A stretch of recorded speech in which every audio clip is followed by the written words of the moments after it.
হাজরার মোড়ে আমাকে ডান্ডা মেরে মেরে, আমার মাথায় 46টা সেলাই আছে, আমার ব্রেন অপারেশন করতে হয়েছে, আমার ডান হাতের অর্ধেক হাড় নেই। যখন প্রথম মারে আমার গল গল করে রক্ত পড়ছে আমি দেখতে পাচ্ছি, দ্বিতীয় বাড়িটা যখন মারে আমি দেখি আমার বাদিক দুদিক ডান দিক রক্তে ভাসছে, তৃতীয়টা যখন মারে আমি জানি না অটোমেটিক্যালি আমার হাতটা ওপরে পড়ে গিয়েছিল, মাথায় উঠে গিয়েছিল, হয়তো ঈশ্বর আল্লাহ বাঁচিয়ে দিয়েছে। এবং তখন আমার হাতের মোটা হাতটা আলনার মেরে অর্ধেক চ্যাপটা করে দিয়েছিল। কোমরে মেরেছে, গার্ডের নিচে চোখে অ্যাটাক করেছে, গার্ডের নিচে গুলি চালিয়েছে, বিমানদা গাড়িতে চালাচ্ছিল। একটি মেয়ে আমার এখনো মনে আছে, তার বরকে লকআপে পিটিয়ে হত্যা করেছিল। আমি গিয়েছিলাম, আমার রাস্তায় পাথর দিয়ে গুলি দিয়ে অ্যাটাক করা হলো, সম্পূর্ণ গাড়িটা ভেঙে দেওয়া হলো। তারপর কাচের ভাঙা সামনে গাড়ির ওপরে উঠে নৃত্য করতে শুরু করলো, গাড়ির কাচ ভেঙে সেই কাচ আমার চোখে ঢুকলো। তারপরে তখন স্টিয়ারিং চলছে না, আমি বিমানদাকে বললাম, যিনি এখন স্পিকার, একদম গাড়ি চালাবেন না, আমি দেখতে চাই কত বড় ক্ষমতা, মারুক, দেখি ওরা পারে কিনা আমায় মারতে। আমি দাঁড়িয়েছিলাম, বসেছিলাম গাড়িতে। তারপর ওরা গুলি চালালো। যখন গুলি চালালো হঠাৎ করে একটা ছেলে চলে এলো, তার নাম আক্তার। সে তার হাতটা তুলে দিল, সে জানতো না কি হয়েছে। যে গুলিটা আমার কপালে লাগার কথা, সেই গুলিটা ওর হাত ফুটো করে বেরিয়ে গেল। জেনে রাখবেন, সারা শরীরে এমন কোনো জায়গা নেই যেখানে আমার চোট নেই। 21শে জুলাই কোমরে মেরে কোমর ভেঙে দিয়েছিল প্রায়। আমাকে রোজ এক্সারসাইজ করে থাকতে হয়, যন্ত্রণা সহ্য করে বেঁচে থাকতে হয়। তাও মনে রাখবেন, জীবনে আমরা হারতে শিখিনি।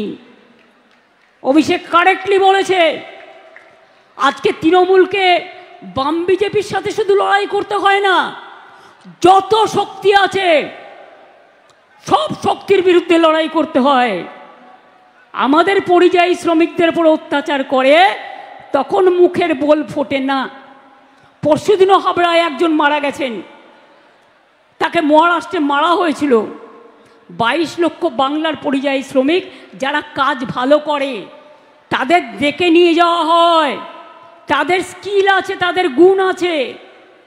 অথচ দেখুন, আমাদের এখানেও 1.5 কোটি পরিযায়ী শ্রমিক কাজ করে, তাদের আমরা ভাই বোনের মতো ভালোবাসি। কই আমরা তো তাদের উপর অত্যাচার করি না, কারণ এটাই বাংলা। আর যারা অত্যাচার করছে তাদের আমি বলি, ইলেকশন আসলেই দেখবেন এজেন্সির দাপাদাপি বাড়ে। একটা এজেন্সি নয়, আগে কখনো সেন্ট্রাল এজেন্সিরা বিজেপি করতো না, কোনো পলিটিক্যাল পার্টি করতো না। আমি 7 বার এমপি হয়েছি, আমি রেল মিনিস্টার 2 বার হয়েছি, আমি কোল মাইন্স মিনিস্টার ছিলাম, আমি ইউথ স্পোর্টস মিনিস্টার ছিলাম, আমি উইমেন চাইল্ড মিনিস্টার ছিলাম। ন্যাশনাল উইমেন কমিশন আমার সময় তৈরি হয়েছিল, স্পোর্টস একাডেমি আমার সময় তৈরি হয়েছিল।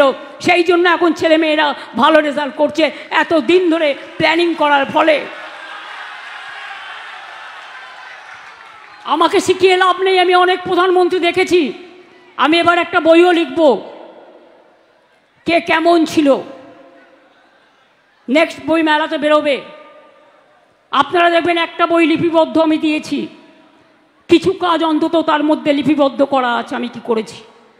সবটা তো লেখা যায় না, কিছুটা বাকি থাকে, কারণ প্রতিদিনই কাজ বাড়ে। তা সত্ত্বেও বলি, আপনারা জানেন বাংলায় যারা বলেছিল বিজেপি সরকার প্রতি বছরে 2 কোটি লোকের চাকরি দেবে, তারা প্রতি বছরে কত কোটি লোকের চাকরি খেয়েছেন এই 14 বছরে? আর আমাদের আমলে আমরা কিন্তু 2 কোটি লোকের চাকরি দিয়েছি এবং আমরা অনেক কর্মসংস্থান করেছি। মনে রাখবেন, নীতি আয়োগ পর্যন্ত, এটা আমি বলছি না, নীতি আয়োগ বলছেন, সেন্ট্রাল গভর্নমেন্টের তৈরি করা, নেতাজি সুভাষচন্দ্র বোসের প্ল্যানিং কমিশন তৈরি করে দিয়ে যে নীতি আয়োগ তারা তৈরি করেছিলেন, তারা বলছে 22-23 সালের বার্ষিক বেকারত্বের হার ছিল মাত্র 2%, জাতীয় লেভেলে যা ছিল 3.2%, অর্থাৎ আমরা 30% কম ছিলাম, বেশি ছিলাম। বেকারত্বের হার আমরা কমিয়েছি 40%, বেকারত্বের হার আমরা কমিয়েছি। কর্মদিগন্ত এশিয়ার বৃহত্তম লেদার কমপ্লেক্স, 35,000 কোটি টাকা বিনিয়োগ হচ্ছে, 7.5 লক্ষ লোকের চাকরি। বেঙ্গল সিলিকন ভ্যালি 27,000 কোটি টাকার বিনিয়োগে 75,000 আইটি কর্মসংস্থান হাব।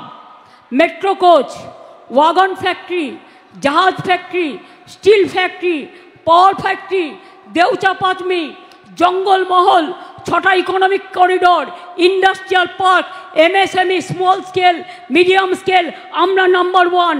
স্কিলে আমার নাম্বার 1।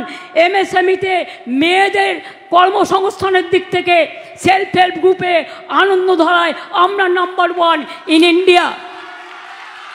আর জানেন কেন? কিছু হিংসুটে লোক আছে, দেখলেই জলে আর লুচির মতো ফলে।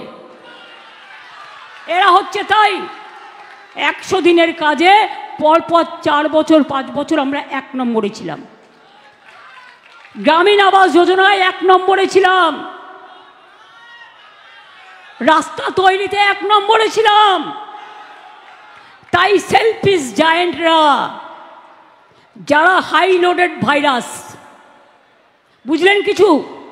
যারা হাই লোডেড ভাইরাস আর যাদের হিমালয়ান ইনকম্পিটেন্স আছে, তারা হিংসে করে আমাদের টাকা বন্ধ করে দিয়ে ভাবছে, আর পরিযায়ী শ্রমিকদের টাকা বন্ধ করে দিয়ে ভাবছে, তাদের কর্ম কেড়ে নিয়ে ভাবছে এনআরসি চালু করবে, আর এনআরসি চালু করে সবার ভোটার অধিকার কেড়ে নেবে। আমরা বলছি জীবন থাকতে কারো ভোটার অধিকার আমরা কাটতে দেব না।